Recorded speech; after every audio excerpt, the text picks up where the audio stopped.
G'day everyone, welcome to the Flight of the Next podcast. I'm here with Dee, Jonathan, and a very, very special guest, Marty Mariner. Hello everyone. And Hey. Marty, could you introduce yourself for our listeners? Absolutely. So I'm Marty from the Marty Mariner Show.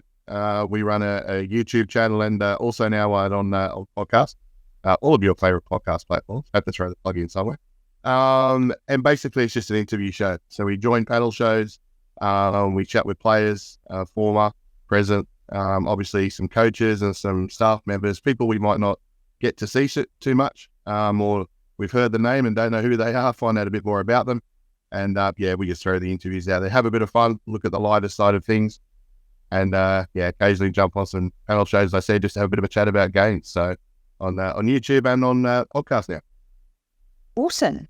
Good to hear. Good to have, we kind of like having guests on the podcast. So hopefully you're a good guest and we have you back another time. Otherwise I might just be like kicking you out of the room. My Daculus is written awesome. So there was no men's games because of the international break yesterday, but our Wellington Phoenix Women played Central Coast Mariners at the very, very nice Industry Group Stadium and very beautiful Gosford yesterday. It was a match of some quite controversial moments. The Mariners in the end with the 1-0 win. Thoughts? Who wants to start? I could. Dino. Yeah.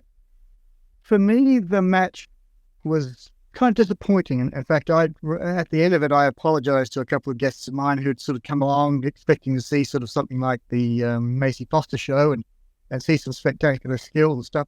It was quite a dour game. Very small amounts of brilliance on either team. And yeah, look, one bit of brilliance from a Mariners player set up the winning goal. And yeah, apart from that, I think maybe both teams cancelled each other out. I think maybe, but it was sort of lacking in quality, I felt. I obviously spent most of the time sort of watching what the Knicks were doing, and I thought that our passing wasn't that good. I'm sure if I was to actually see the stats of the game, it might show that we're about 80%, but it felt a lot lower than that. A lot of misguided passes, a lot of giveaways. I think it was a lot of time spent in midfield for both teams. There weren't a lot of attack from either team. We, in the first 20 minutes, put ourselves under a lot of pressure because Riley Foster couldn't seem to kick the ball anywhere but out within about 10 or 15 metres of the goal. So it just sort of meant we were on the back foot a lot. Then when we got the ball moving forward, I think the Mariners were quick to shut us down and cut down all of our passing lanes. And that. So for me, it wasn't a joyful game that I'll want to remember for a long time. But that's just how I saw it. Jonathan or Marty? Well, I was going to say, I think it was a brilliant game. I think, did you expound this? No, I get what you mean. I think the fact that both teams played each other, what was it, about 2-3 weeks ago in another game at the same ground, I think whether that sort of preempted a lot of the tactical sense, that cancelling out of what the other team was doing.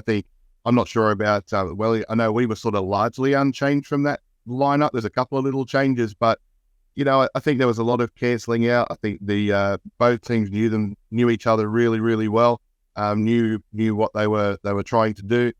I thought that in attack, I think, Wellington looked a lot more potent in attack. I thought the ball movement was probably a lot better in that last third, but I just think our backline probably stepped it up a bit and we're just cutting everything out as well. So I think, wasn't it 60-40, I think, the possession, or 65-35, something like that.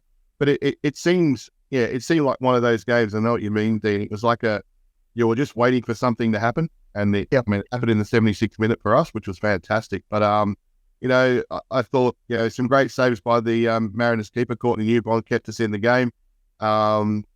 It could have gone either way for in a lot of different situations. I actually really enjoyed it. I thought there was, there were times in the game it nullified itself out, but you could sort of see what else was going on. So, yeah. But again, I thought it was one of the best games and the first win for our Mariners side, Congratulations to you, by the way. which is fantastic. And I know some of the players after the game how happy they were. So good for the club and good for the team.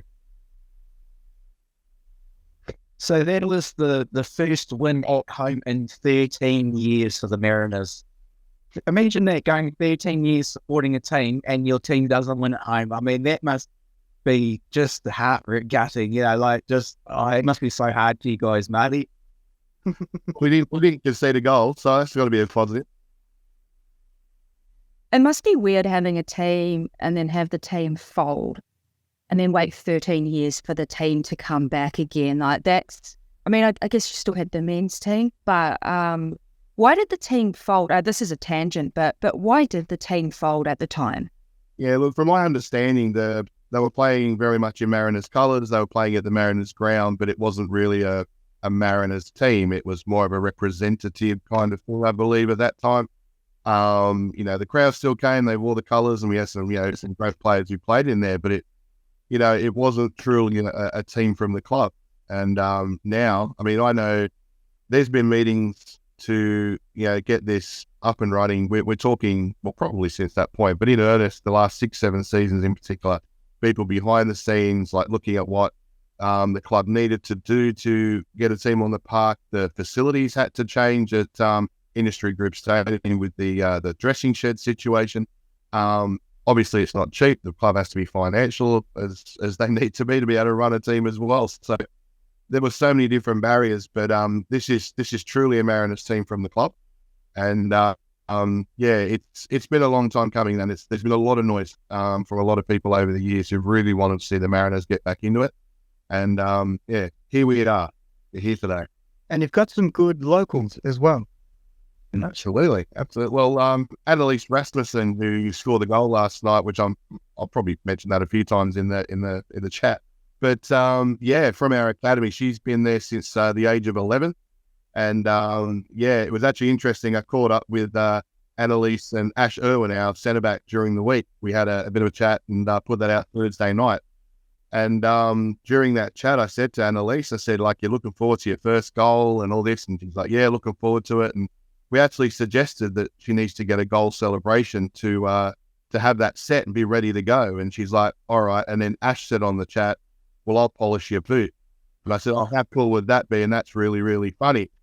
But to last night, when Annalise puts one away, goes in, and Ash comes tearing over and told me afterwards, yeah, I've got to do your boots. That's why you see the celebration like that. That's fantastic. So, we did say on Thursday night, you heard it here first. It was a spoiler, not a prediction. But, it was great for Annalise. I mean, she was the first player signed for the club. Very much as a youngster, sort of copying that sort of initial influx of questions, and the Mariners have got a women's team, and she was the only one there. And she even said it was really weird. You normally go to a club, here's your teammates, here's your this. There was just like, hey, you're it. And it's just such a unique situation. But she sounded it really, really well. And there's a number of players coming through now through that academy system that the club has. I think you'll see plenty more in the future. Sorry, Jonathan, go ahead. I was going to say the standout player for me in that first half was Tara King. And she just brings so much maturity and level-headedness, competitiveness too, but she was dominant in that first half for Mariners. It was really pleasant to watch her play. So just shout out to Town. But I'm just wondering, speaking, Dean mentioned earlier about Riley Foster's goal kicks going no more than about 12 metres out. Was there actually a breeze issue, or was Riley Foster just not having a good day? It's a bit of both, honestly. There was some wind, but it's a Wellington team. It really wasn't that windy. I think it just having a bad day, and I think that's kind of what I sense. That's what I'm chalking it up to, right? This result for us is sometimes it just doesn't work out. Every team, even the best teams, you just have a day where it doesn't work out. I think the Mariners pressed really well, and I think that we struggled with that a little bit. Our passing wasn't great. We made a lot of passes. We had way more passes than the Mariners did, but they were mostly in our own half. one thing I did think was interesting is, like, at the field, it felt like we performed way worse than we actually did when I watched the broadcast.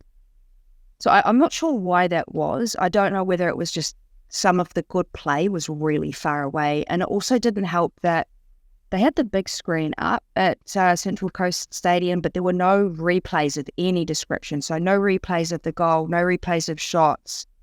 They don't normally replay things like fouls, but with absolutely no replays, it did make it a little bit difficult. And I was quite frustrated. But we didn't actually play as badly when I sat back in and I watched the replay. But I think it just wasn't our day. It wasn't our day. And it was a neat goal by the Mariners. The person who started that was our good friend Izzy Gomez, who just like rode this crazy challenge off, I don't know who it was, and then passed the ball to Ergamal, and Ergamal has all the time in the world to pick out Rasmussen. And I think we were short at the back because Nikki Foster had pushed up. Nikki Foster had pushed way up, and she was jogging back quite slowly. So I think that she was a bit gassed at that moment. And so we just got caught out by a perfect counter-attacking goal. All credit to Izzy for that. But that completely came from her. Does she hear me? I wonder if she heard me booing her. I wasn't booing her. It was Fraser. It was Macy Fraser. Izzy Gomez absolutely stood. And together up Macy Fraser's no small feat, but Izzy absolutely stood her up. And then the Mariners were gone. And then, like, as someone pointed out, even like we had four at the back. Yeah, it was like a 3-on-4, but Kate Taylor was trying to chase, and Kate was gassed. And you know, Kate used to play national level touch. She's not a slow runner. She's quick, but she was only going at about 8% pace. So again, the heat, the pace of the game.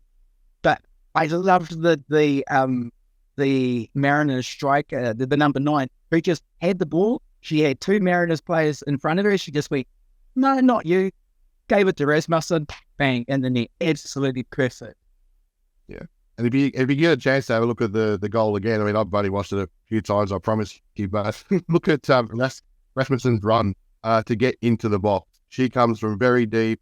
She, it was like center circle sort of stuff. She busted a gut to get through the middle. Admittedly, she's, relatively fresh. I think she'd been on about 5-10 minutes at that stage, but it showed. She got into the box.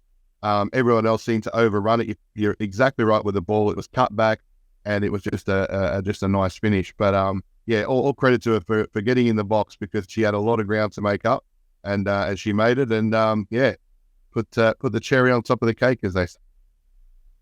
I've got a question now. One of your players went off quite late in the game. She was helped off the field and then helped to the changing room. Yeah. Do you know if there's been any updates? No, I don't know. We're talking Jasmine Wardlow. So after the game, I don't know if you guys were still. They took a photo. We took a photo on the far side of the field. If you see the Mariners men's play, we normally go down by the corner. They have a crowd photo, and everyone. It's a traditional kind of thing that's built up. Well, yesterday it was like on the halfway line, on the other side there, and as the players were going over and getting ready, Jasmine was on the back of one of the coaches and actually got carried across because she wanted to be part of it. I do know that after the game, I was still near the tunnel, and her husband, Evan, was actually carrying her back. She seemed in good spirits, but I haven't heard anything since. I would say that they'll be watching her very, very closely because I hope she's all right, because she was very good on the day as well. Well, she's very good. Oh, yeah. We will come back to that moment that happened, but I'll start with controversial moment number 1, which was the penalty shout. Now, it happened down the far end from us. We were obviously watching the play because, that's where the ball was, and it looked like she got a bit of a push in the back, and she's gone down.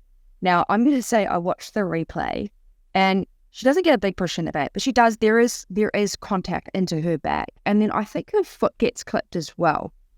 And there was the argument that it would be a bit soft. Maybe it would, but one thing I was thinking is that she had a clear run on to do a really good shot. There's no reason to go down in that situation unless you've actually been clipped enough, because if it's only a little bit, you don't take the risk about whether the ref is going to call a penalty. You stay on your feet, you keep going, and she could easily have scored. But between a little bit of the push in the back and then looks like her foot being clipped, like, I think there's grounds for a penalty there. It's obviously it's hard to make that decision in that moment. So I'm not going to like criticize the ref. There's no VAR. You know, they're doing their best, but to me that looked like that possibly should have been a penalty. How did everybody else feel about it? Jonathan, you pretty much are VAR for us because the three of us were at the ground. So what was your take? What's your take on it after seeing what you are? In real time, watching it on the box, it looked like, as Holly said, it looked like, just it would have been a hard one to give. It would have been either way. The ref's gonna get criticism from one side or the other. And on this side, I think the ref leaned more towards the home team, and I don't think that ref would have had a very good angle to see it either. So she went with not a penalty, which to me seemed fair. I didn't see a lot in it in that moment. Marty, you were closer than us, so clearly it wasn't in your eyes. Oh no, absolutely no. Yeah, look, it's exactly what Holly said. I mean, I think it would have been interesting. I'm not a VAR fan, but if VAR had a look at it, they may have seen enough in it to go, there was probably. From where I was sort of sitting, we were because we were sort of in front of where it was happening, we couldn't really see that sort of how much contact there had been. And I kind of think giving maybe the referee the same benefit of the doubt that they may not have seen as much of what was going on. As we've said, I don't think it was a stonewall dead set should be a penalty, but I think there could have been enough in it if it was given. But again, I guess it's those decisions that sort of come and go during a game, and whichever way they go but they're big decisions. And who'd have a penalty at that stage and a goal would have totally transformed the game. I think one of the things that I've got some friends who have, this is one of their things they like to talk about. Shout out to Alan. If it's a penalty on the rest of the field, it should be a penalty. So if it's a foul on the rest of the field, it should be a foul in the box.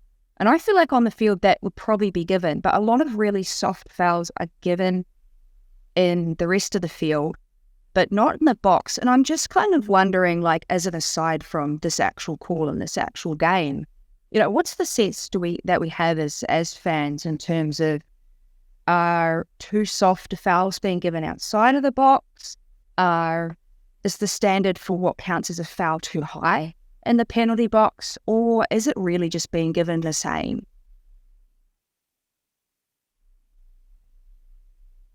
It's a great question. It's a great question. I think when you're to me, I'm very much old school. If you're in the box and it's denying you a goal scoring opportunity, then that's the line, right? I think out in the field you could be obstructed. It could just break up play in a smaller way where you've kind of just you've caused.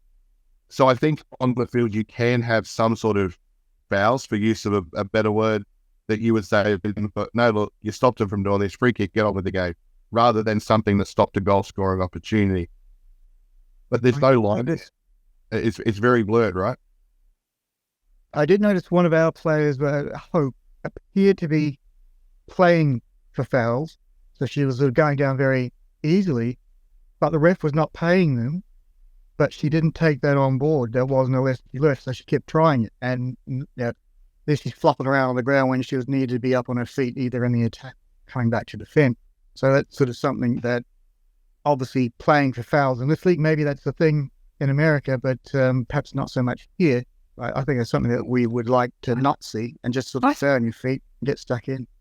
I'm not sure that all of those that we went down were actually playing for fouls. There are a lot of them that, like, it wouldn't have been ever called a foul. I think there was one point quite close in front of us where it took her quite a long time to get up, and she was really limping after that. So I'm not sure that I agree with you on that, but I don't know how everybody else felt. Jonathan, you were watching on TV. Do you think Hope is a out for an Oscar? No. I say, having literally just come from watching the Newcastle Melbourne City game, if anyone's going for an Oscar, it's some of those Melbourne City girls. and there's one in particular, but I won't say which one. Share a name with somebody on this call right now. I think that might be the person you're referring to, and I agree wholeheartedly. Even though this is bringing bad reputation to the Hollies of the world, with the Aussie down, getting shitty until the ref gives you the call that you want. Oh, she need a player in the chest this afternoon, and got the fuck called the other way. Like, I'm sorry, but Get it out, Hole, let it out. Yeah. But yeah, certainly she might be out for the rest of the season, and I don't wish that kind of thing upon. But Hope really is not at that level. Our Hope, she does go down once or twice, but they're not. She's not flagrantly diving or going down on the really easy ones. I don't think. I think if you can get a free kick, you'll go for it. But I don't think they're pushing the limits too much. She's not going to win Best Supporting Actor in a non-playing role. Nice. One thing I noticed, I think we all noticed, when Longo came on, she was fantastic. She made a hell of a difference. I'm hoping she's back to full fitness, but my thoughts are, and just sort of, for discussion, if Longo is only on for 60 minutes, I'd love to see it the first 60 minutes, so we can actually sort of use her skills and talent to actually get a lead and defend it, rather than having her come on with 30 to go and try and catch up. I think that's the plan. I think they're just managing her return, but I am very much looking forward to that, because she is going to be, the idea is that she will be the rock in the centre of the park for us. And I, her performance, if it had been a little bit more of the game, I would have been thinking perhaps player of the match contender. We will talk about our player of the match and an incident and the fact that we awarded the player of the match. But yeah, you're right. I am hoping that we see Longo sooner rather than later. One other, talking about players that didn't play as much or didn't play at all, it was interesting to see that Casey Dumont didn't make the field. I mean, Newbon had a very, very, very good game, put up an incredible save. Do we know what that was about, Marty?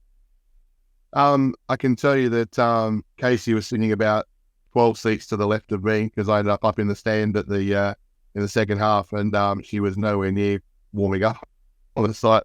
Look, I think it's just a case of Courtney Newbon has done absolutely brilliantly since she's come in. We feel for Sarah Lehman for the injury in the week leading up to the first game. Absolutely heartbroken, and spoke to her after the game yesterday. She's actually back training. She's trying to make every post a winner, which is great. You don't like seeing players, regardless of what club that they're at. And you just tell even in her voice that just imagine that lead up to the first game of the season, new club, and away we go. But Courtney Newbon has made every post a winner, literally. And Casey and that have got to, fight for a number one spot. And with Sarah coming back, I don't know how it'll work. It's a nice problem for Emily Husband to have.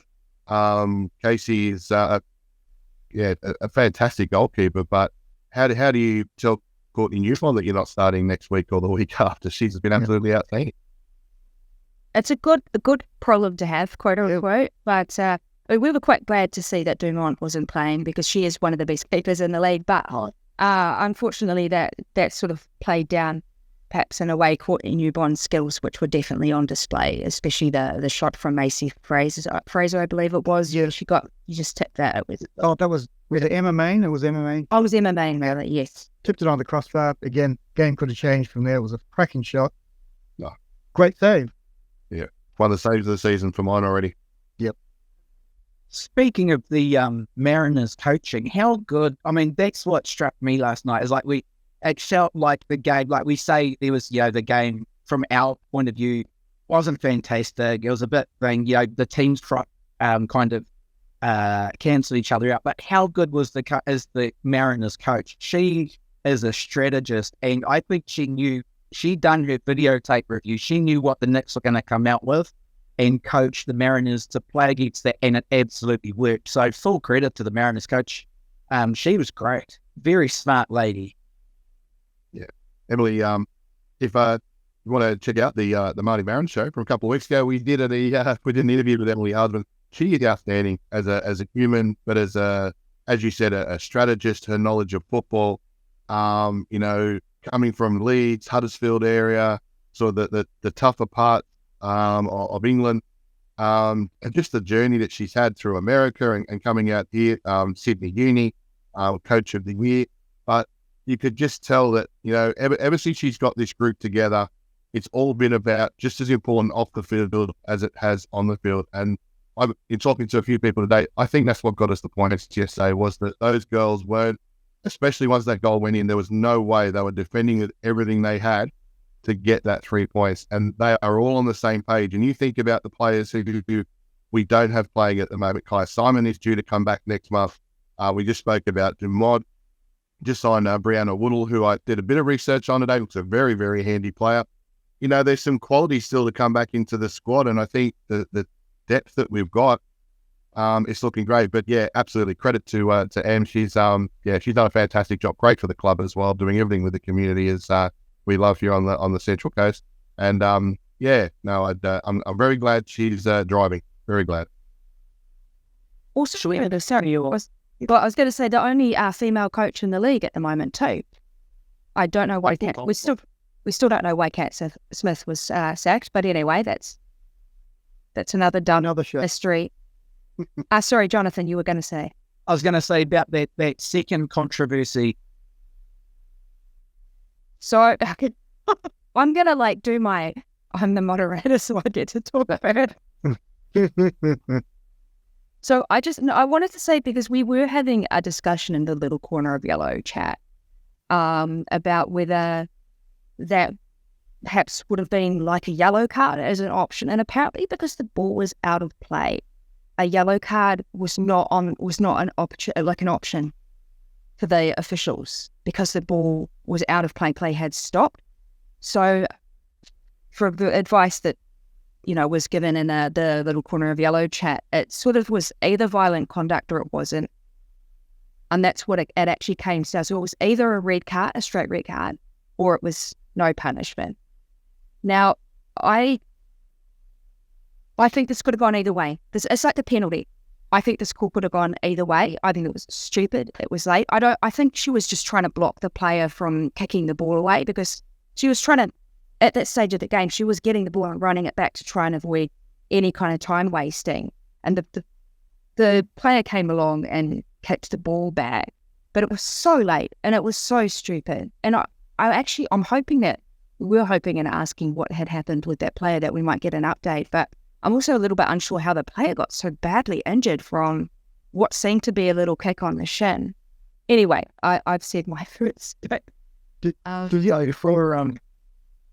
For anyone who didn't see what happened, basically the Phoenix player, Spec Meyer, depending on how you look at it, lashed out. Or if you're a Mariners player, she lashed out. And if you're a Knicks player, she just happened to run past and clip the other player on the leg while the ball was not in play.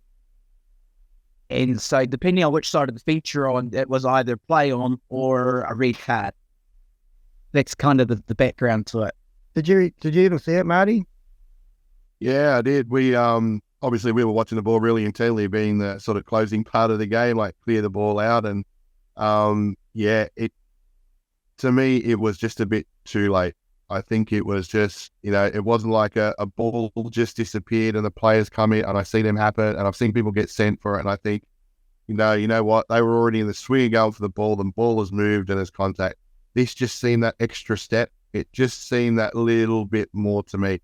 I'm with Holly. I was surprised the injury was as bad as what it appeared. And as I said, seeing the player get carried around the field and carried off the field indicates that it wasn't, a small injury. I think it was a step too late. I think it was a red for me. I just, I get it from a player's point of view, because, you, especially when you get older and slower and you get to be that step behind, naturally you sort of been there too late. But I just think that the ball wasn't there and there was an extra step. That's from what I saw, yeah.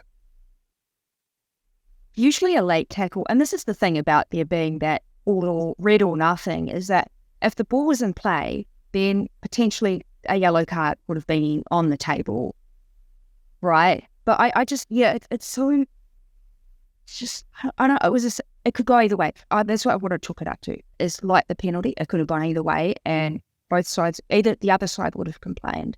But I hope that she comes away with that, having learned it, that was potentially, that could have been a send-off. Yeah. And I hope it's not season over for a fellow professional. Yeah, when it happened on the other side from us. So again, this is the whole thing, is like what you see on the broadcast or what you get to see if there's actually replays versus what we saw, because I hadn't seen the actual incident. I think I'd looked away, and Sian, one of our little corner of yellow members, said, "Oh, that Mariners player kicked the ball and then like went to ground and is pretending to be injured. It's really weird." And so we're like, "Oh, is this some kind of bizarre time wasting?" That was what we thought had happened, was there was some sort of bizarre time wasting going on. So yeah, the whole thing was quite strange how it panned out. I really hope that player's going to be okay.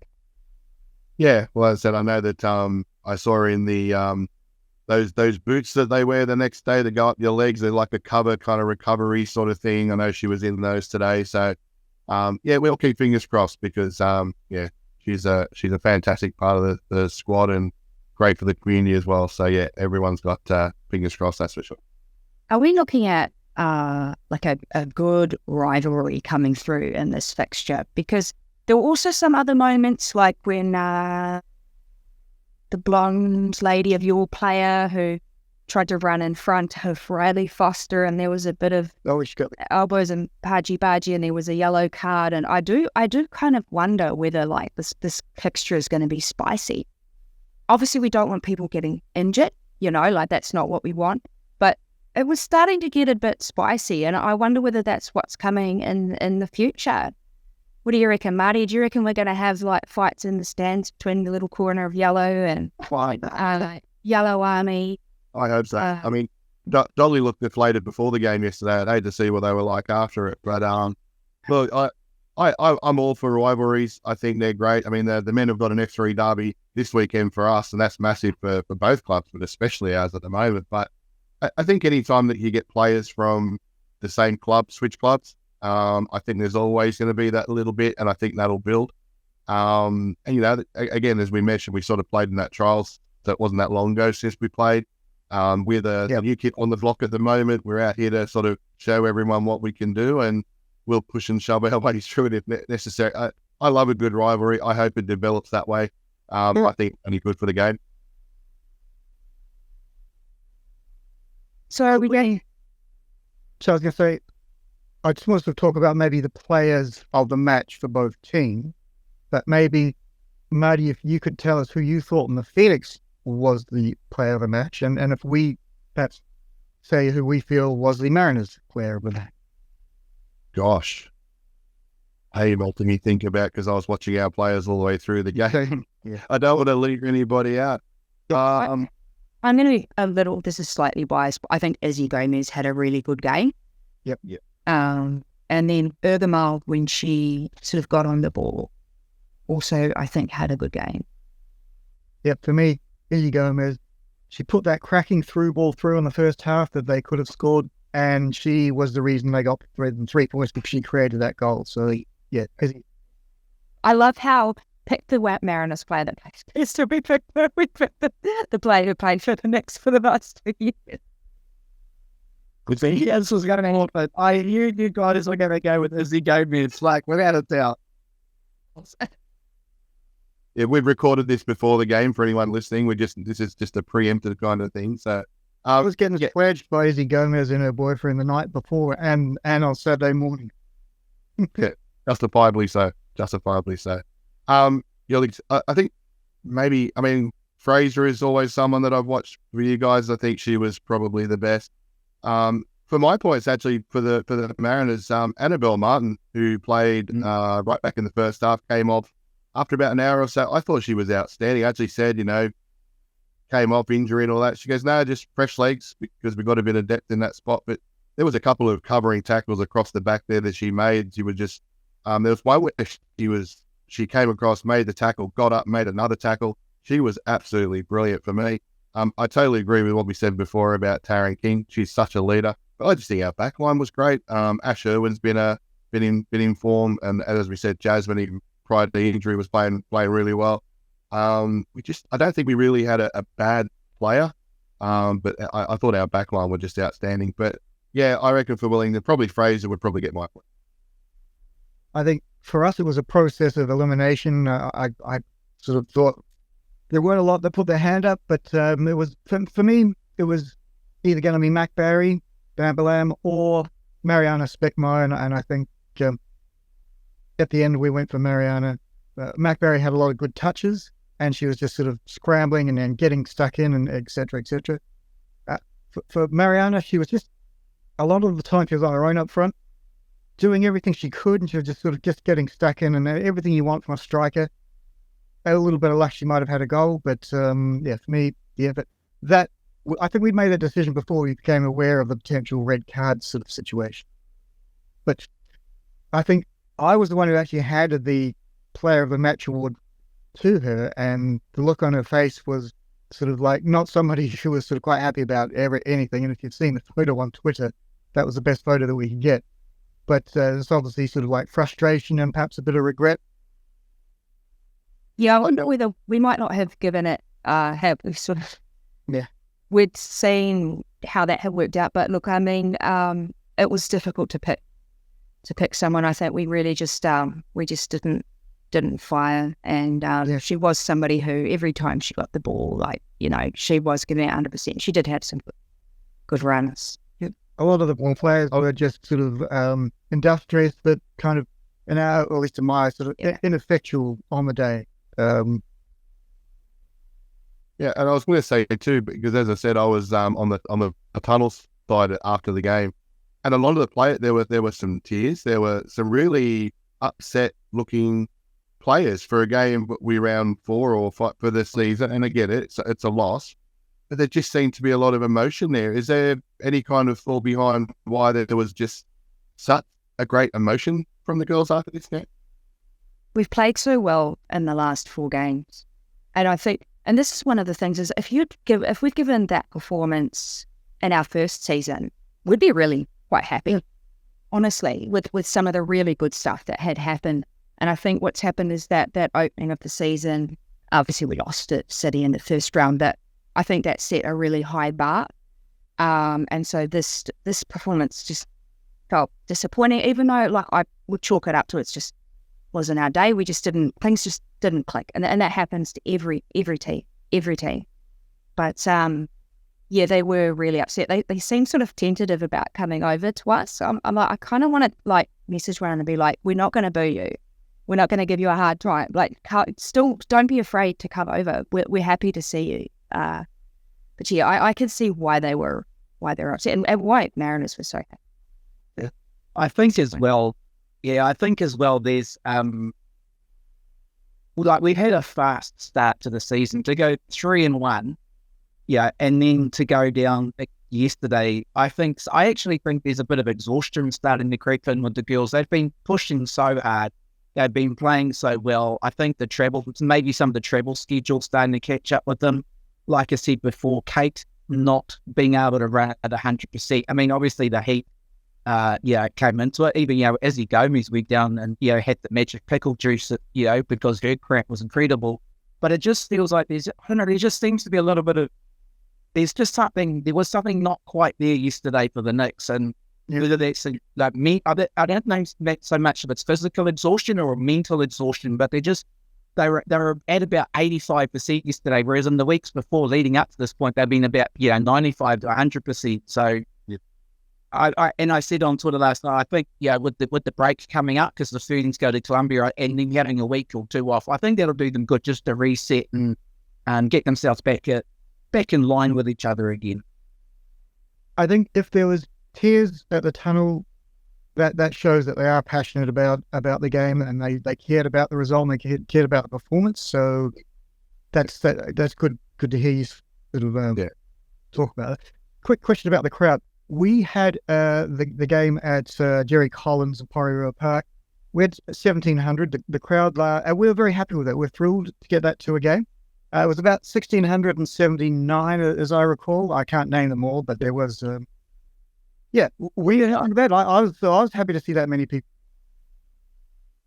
Yeah, it was good. I think to me it would have been nice to get a few more. I think it's just going to be hard to gauge because obviously, we played our first home game, the derby. There was about 5,000 odds that were there. We then played the doubleheader where we played Brisbane. There was like 3,000 there with the men just after, and this was the standalone game into. So it's going to take a bit of time to sort of see where it sort of sits crowd wise. It's still good. There's certainly plenty of noise in the crowd. It was a pretty decent atmosphere, I thought. Just volume wise, anyway, it sounded probably a lot louder than 1,600. But I think we'll see how it. But again, a team starts winning, and they start going through and start getting a few results. People will front up, and I think we'll see that increase. Yep. Well, I got to take a coastie home as I'm not sure if that's punishment or a good deed, but shout out to Calf Tucker. A question, just a side note. How long have those sauce bottles, been sitting down the end of the pitch? Yeah, you got the mustard bottle and the ketchup bottle and the something else bottle. They're iconic for that stadium, eh? Yeah, we love them. And Marty. And they've changed over the years too. For those with, they used to be a bit taller. And for a lot of games, I sit behind, well, not behind the goal at the other end, just off to the side, where as you get older, you need to get closer to the bar and closer to the bathrooms. So we're sort of working our way across a little bit.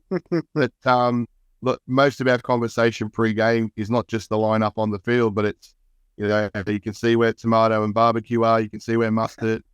Sometimes tomato goes a bit further away because of the cannon, and there's, the lineup is always different. But, the palm trees, the sauce bottles, having a Viking mascot walk up and down the sideline. It's the Brisbane Water in the background. It's the cannon. The cannon. And the cannon. Got a lot of good stuff going on at that stadium and that club generally. So, well done. I miss the Zeppelin, the Master Food Zeppelin zooming up and down the ground. And they used to have the dog fights, the barbecue and tomato, that two of them had little dog fights over the top of the field as well. So it's, hats off to the marketing. There's been a number who've come through the club who've been and gone, but just some of the stuff has just been fantastic. And it still makes me laugh when we do the testing cannon before every single game. The opposition are warming up, and I'm sure they get warned, and the cannon goes off. And I just love seeing the players just like, what happened just there? Yeah. And even some Mariners players, it's happening too as well. It's a highlight of mine every game. I don't know what that says about me, but I think it's great. Any final comments about the game itself? Well, it was a good day out, good game. Well done to the Mariners. They're the team. Yeah. Yeah, just one thing you might not have seen, and that was Hope Breslin's eagle at forehead. She got a whopper of a knock on the head. That was a banger, absolute banger. Yeah, she posted on Insta as well, and her eyes just all black. Kushiaru copped one of those the other week as well, and she came out all right. So hopefully the same will be the case for Hope, that it'll actually, the swelling will settle down soon and she can get back into it. So our next games, the Wellington Phoenix next games, are at Go Media Mount Smart Stadium in Auckland. Dean and I will be there. Jonathan will be there. We have Perth Glory, who have been playing very, very, very well. And the men will have Melbourne City. Predictions on, we'll start with the Wellington Phoenix, Melbourne City. You can chip in here too, Marty, if you want.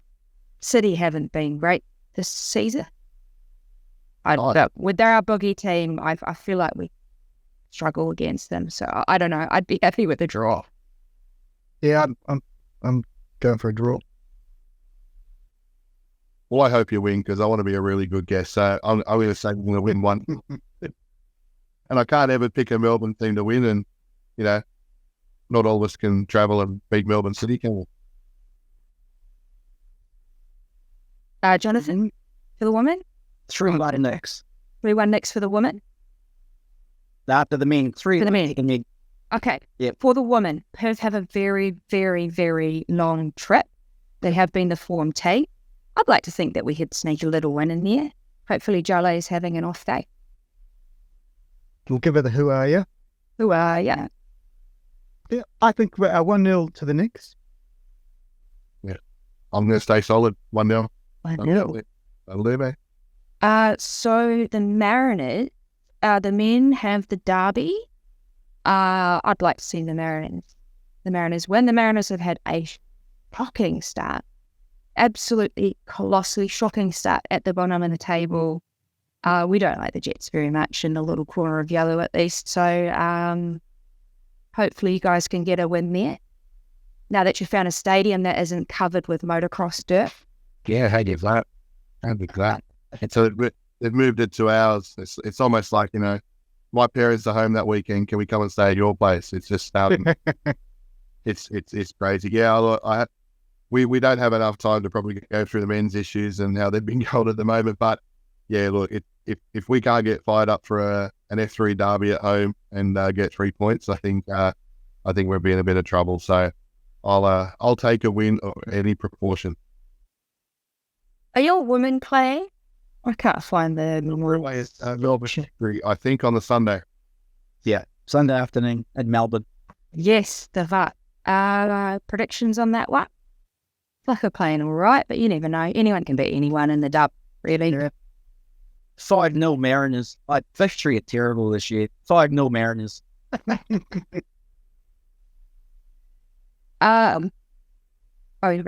I'm also an honorary Victory Vikings, so I can't go against them. But I'm also a member. Marty, have you got me the membership yet for the women's Mariners? So I'm going to get that draw. I'll have to get that sorted so we can get you on side. I actually think we'll win. I actually think this win against you guys has probably given us a bit of belief, and I think there's a depth that are knocking on the door for this first team. So I wouldn't be surprised if we can sneak a 1 or 2 goal win. Choice. We still know our exes.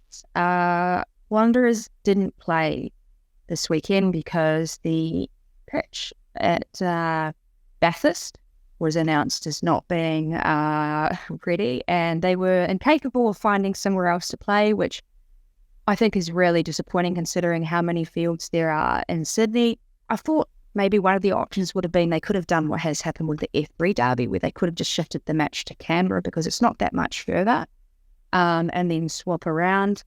Or, I think would have been even more fun, would have been to make it a double header with the match yesterday at Gosford, but that did not happen. So we're not sure when that will take place. Perth, still unbeaten. Jelly had an all right game. So we did partially discuss today. Chico had an average game by the looks of it. I think those are our exes, considering we've already discussed Annabelle and Izzy, who did have very, very good games yesterday. Further comments, anything to wrap up? No? Thanks for coming on, Marty. Thanks for coming on, Marty. That was definitely... and remind us of where we can follow you and your podcasts again. Absolutely. Well, thanks for the invite, guys. Anytime, always happy to come on and chat with you guys. Dean well knows that Wellington is my number 2 club in everything that's going on in football. The Marty Mariner Show. We're on a YouTube channel. Come and check us out. There's plenty of interviews there. Sammy Silvera, Nick Montgomery from last year. Also our coaching staff, Emily Husband, as I said before. Rollerbat Wire was on a couple of weeks ago, and goal scorer for the weekend, Annalise. I'm sure you guys would want to hear from her and see what actually happened when she told us that she was even going to score. You guys should have known it was already beyond there. So that's the YouTube channel. We're also on Spotify. So Spotify, Amazon Music, tune in, iHeartRadio. It's all over the place. So check out the Marty Mariner Show. Always. And it's the same with us, but we're always on YouTube, and you can find us on all the major podcast platforms. So please please subscribe, and we're always willing to hear from you, how you think the podcast is going or any questions you might have. So feel free to get involved that way. All right. Thanks, everyone.